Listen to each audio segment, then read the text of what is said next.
Okey, inshaalloh ahli-oilangiz bilan mana shunaqa uylarda yashash nasib qilsin. Agar siz shu uyga oladigan bo'lsangiz, mana shu ukaxon bilan qo'shni bo'lasiz. Muhammad Rizo qancha bo'ldi bu uy bitganiga ko'chib kelganingiz? Hop. Biz o'sha 2 oydan keyin ko'chib keldik.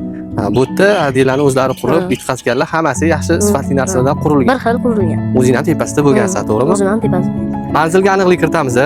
Yunusobod Hasanboy mahallasiga kelganmiz. Hasanboy masjidi bilan 400 metr atrofida kirib kelasiz. Ko'chasiga e'tibor berasiz. Hamma kommunikatsiyalari bor. Yon atrofida yaxshi qaddi baland uchastkalar joylashgan bo'lyapti. Ko'chamizning oxiri tublik holatda bo'ladi. Mana bu yoq tarafini ham ko'rishingiz mumkin. Qurilishlar bo'lyapti. Yaxshi xonadonlar qurilib kelyapti.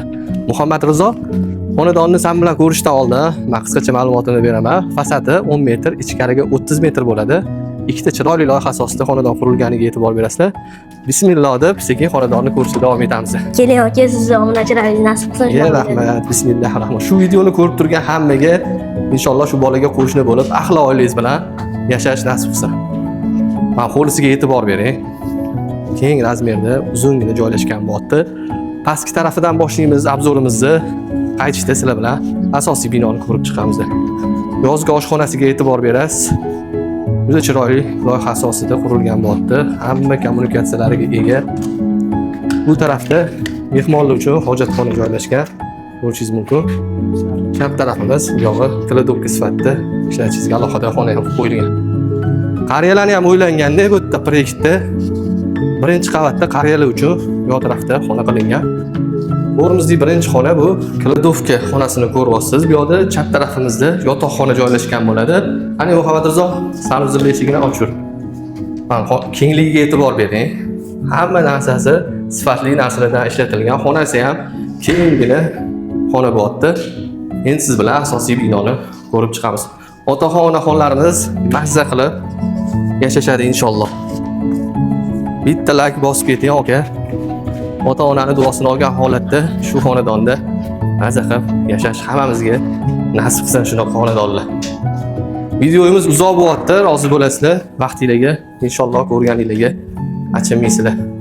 To'liq video bo'lyapti. Asosiy binoga kiradigan bo'lsak, o'ng tarafimizda mana keng razmerda oshxona joylashgan ekan.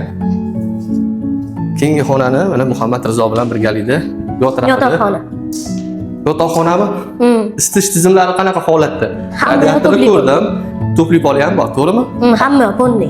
Yur. Mana shu xonani ko'rsatmadik, Muhammad Rizo bu yog'i. Birinchi qavat uchun o'sha sanuzil, biroz dushovoylari qilingan, sifatli kafillardan yopishtirilgan bo'lyapti. Bitta hol. Holni kattaligiga e'tibor beringlar. Yoq tarafida oynasi ham joylashgan bo'lyapti. Navbatdagi xona keng razmerda zal joylashgan.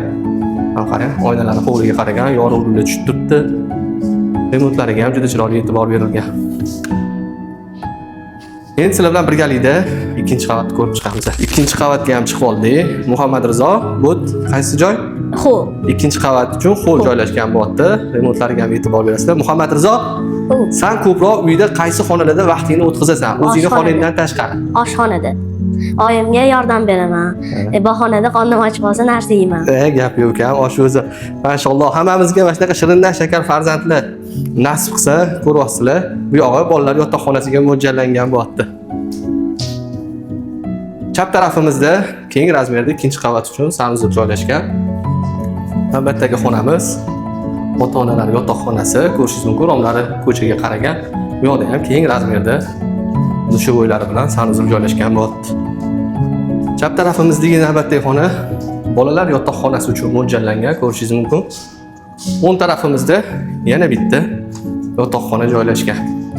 Siz bilan yerto'lasini ham ko'rib chiqamiz. Shuhrat aka, yoz kunida muzdeligini qarang. Yoz kunida o'zim ham shu yerda dam olyapman. Mazza qilib dam olsam, muzdekina joyda. Bu yerda kladovka, ikkita. Bu birinchisi. Bu yerga ko'rpa to'shalar, ana qo'yishinglarga. Yana bitta xona, to'g'rimi? Yana bitta xona. Chap tarafimizda isitish tizimlari uchun alohida yana bitta xona qilingan. Ko'ryapsizlar, shitlar o'rnatilgan. Ukamiz aytayotgan mana ikkinchi kladovka xona bo'lyapti, ko'rishingiz mumkin. Umumiy hisobda 3 sotixli yer maydoniga joylashgan bo'lyapti. Nechta xona bo'lyapti shunda? 7 ta xona, 2 ta hol, 5 ta sanuzil bo'lyapti. Shaxsan o'zimga juda ma'qul keldi, chiroyli proyekt asosida qurilgan bo'lyapti. Mana shu ukam bilan kechinglar birgalikda ko'rib chiqasizlar. Narxiga 300 ming dollar so'rashyapti. Albatta tepasiga kelsanglar, savdolashib, kelishtirib beradigan joylar bor. Qiziqqanlar bo'lsa raqamlar qoldiramiz. Bemalol kelib ko'rib savdosi barakasini qilsanglar bo'ladi.